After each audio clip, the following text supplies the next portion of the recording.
every destiny is in a journey, and every journey is pregnant for a destiny. When you say destiny, it means destination. But from the God side to man, no man knows his destiny unless he is connected to God. And by being connected to God, God will reveal his path to him and he will walk on that path and become successful. And a man that did not discover his purpose will be aimless in life. He might achieve something that to him is great, but at the end, it will be accounted for nothing. So, our case study today is on Matthew chapter 8 and Matthew chapter 9. So, in Matthew chapter 8, verse 34, here will tell us how God were rejected in a place where he came and met a man with 7 demons. And by meeting this man was transformed into a new person. God, being God, transferred this 7 demons into swine of 2,000 according to the demon pleading. He is a merciful God to all. He created all things, so he knows how to listen to everything and find a common ground if he wants. He owes no explanation, but he does this to tell you that even the demon pray to him. Yes. So after this miracle, the owner of these pigs, this swine, went into the community and began to do what? To complain and tell the people, come and see what happens to me, and come and see the man that did this. When they came, then saw the man that nobody in the community can stop, that and even can change. The man is quiet and is now back to his senses. That they will thank God, that they will open more ground for Jesus to exploit the community and bring the goodness in him. Because the testimony of the man that owned the swine then denied him access to that vicinity, then denied him access to that territory. What have you denied others because he did not work for you? What have you denied others because your first encounter wasn't that sweet? Now you begin to preach to every other person that this thing is not good, that this thing is this thing is so. And because of your testimony, opportunities that have opened for many, because of you, it has been denied because of your testimonies. And you forget that it's not all opportunity is made for everybody. So you might be the one that this opportunity will not be beneficiary, but because you are the first person to encounter it in a negative way, then you discourage others not to go into it because it did not favor you. Now, light did not find this community in the time of Jesus. Jesus did not enter there again. He left that place, for they rejected him. And he did not fight his way as God, even in the front of rejection. He went his way without saying a word. So how do you react as a human being, as a person, when you are being rejected? Do you stand there and start complaining? Do you stand there and start knocking on the door that have closed before you? You leave the door. You don't knock on the door. You go out and look for the door that welcomes you, and search for the door that welcomes you, and give them that which you have in you for that door. Yes. So Jesus left that place and went into another community. Immediately he entered into this community, he saw work to do. There were many works to do. He said that the harvest is plenty, but the laborers are few. Down in Matthew chapter 9. That is where he said so. When he has achieved his aim in that particular community. On his way going, crowd will always find him wherever he is, because his testimony, everything he has done, travel far and near, his fame became so strong, began to move like a wind that cannot stop, because good things cannot be put in one place. No, good things will always spread like the air we breathe. So that is how God is.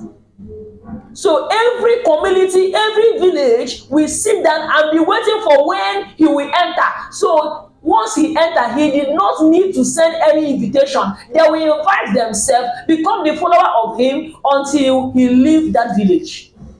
Now a woman heard that Jesus that he had been hearing far is now in her own community passing. He said he made her mind. This physician, enough is enough. This my fortune that I have wasted in what? In curing myself, and this fountain of blood has not seen a reason to stop.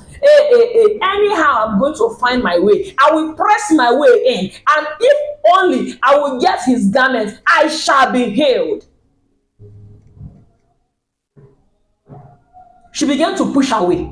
She began to push away. She began to push away. Imagine stamping on people. Imagine her falling down, and people will match her, and she will stood back, and she will continue pressing until she managed to touch the fabric of God's clothes. And immediately she was healed. Simultaneously, Jesus turned and said, "Who touched me?" Peter said to him, "Oh my Jesus, oh Rabbi, why ask who touched you? Many people are touching you. They are even touching me. There are plenty. Why ask this question, who touched you?" He said, "I know a particular hand touched me. All hands have been touching me, but this hand has no need. This hand, they don't have any intention touching me. They are just touching me for celebrity's sake. They are just touching me just to say, I touched that man called Jesus." So yes, the way you see celebrities, you want to snap with them, you want to do this with them, but you did not get any impact from them. You did not get any knowledge from them. You did not achieve anything positive. You did not add value from them. You did not get any value from encountering them, from seeing them, from snapping with them. You only snap because you want to identify to the world that you once saw this, and this is an evidence that you encounter this particular celebrity. That was what people were doing then. So if there were something like phone, you would have been seeing Jesus' faces everywhere with the people that were close to him and touching him.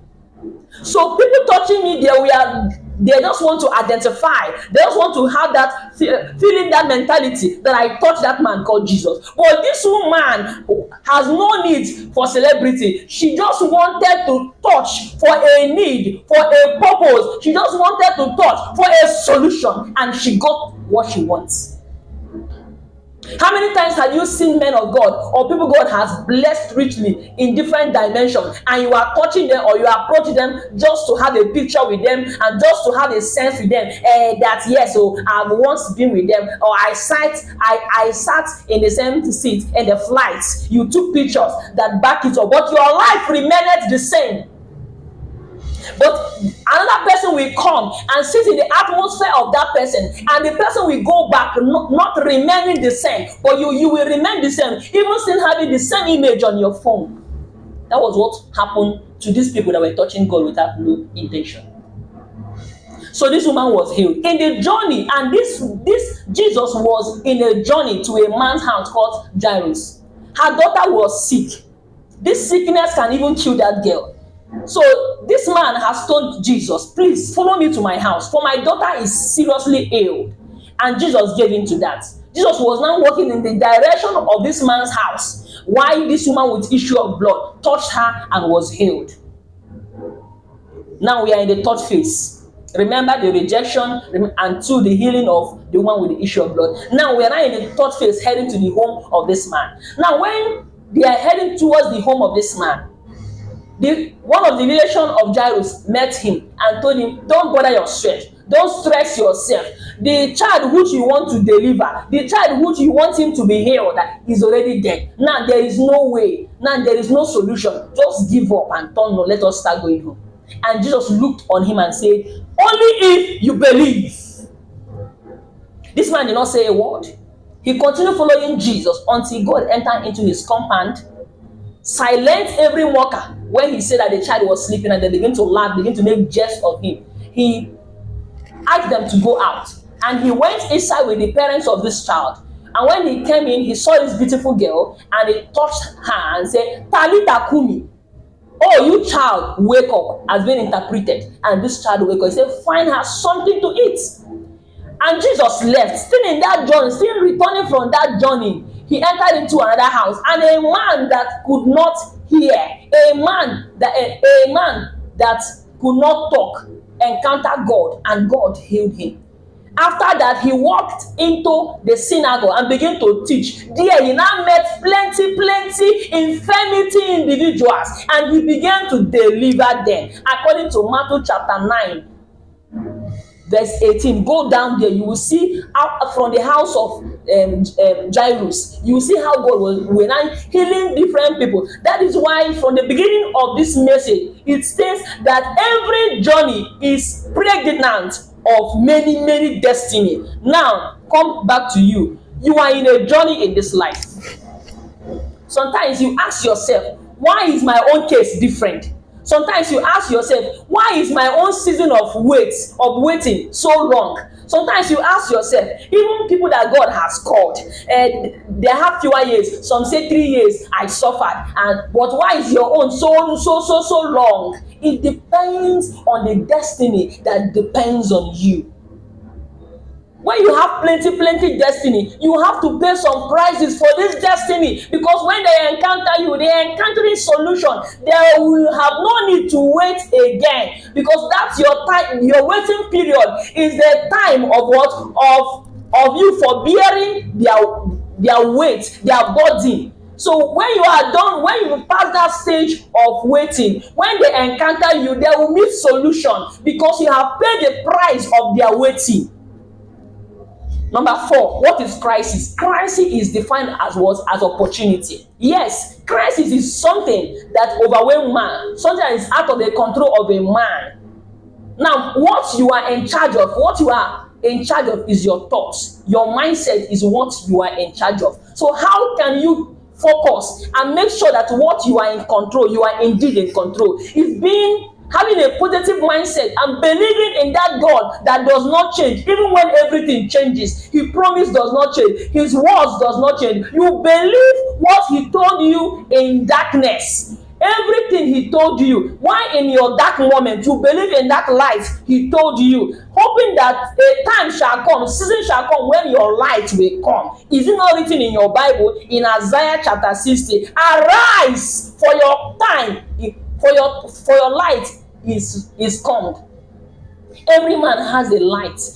Every season, they have winter, they have morning, they have afternoon, they have evening, they have night. Every woman they have this season in them, but it comes in activities, it comes in experience, it comes in encounter, it comes in things we see every time. But how you define this encounter becomes your reaction. Now, if you tell yourself that this my situation is impossible, you commit suicide. Now you make a permanent decision over a temporal experience, over a temporal crisis, over a temporal what? Season that will come and go. There is no season that will remain permanent. Now we're in the heat season. Time shall come, rain will enter, and there will be a mild cold. Time shall come when Harmattan will come, and everybody will start buying sweater to cover up, begin to buy stockings to cover their body. Season comes, so why will you think that this time of yours will remain forever? So now, if you are in your waiting period, just don't sit down and be waiting. Find something doing. Look for solution in that crisis. That is an opportunity. Work it as you are working. Depend on it and watch what God will do for you. We are on Instagram. We are on Facebook. Share us, SupremeJenesis. Share us. Let men that this is their need get it, and let them begin to respond positively. Save people from committing suicide. Crisis is the time of new. Is the time of solution. Is the time of help. It's not a time of end. Thank you.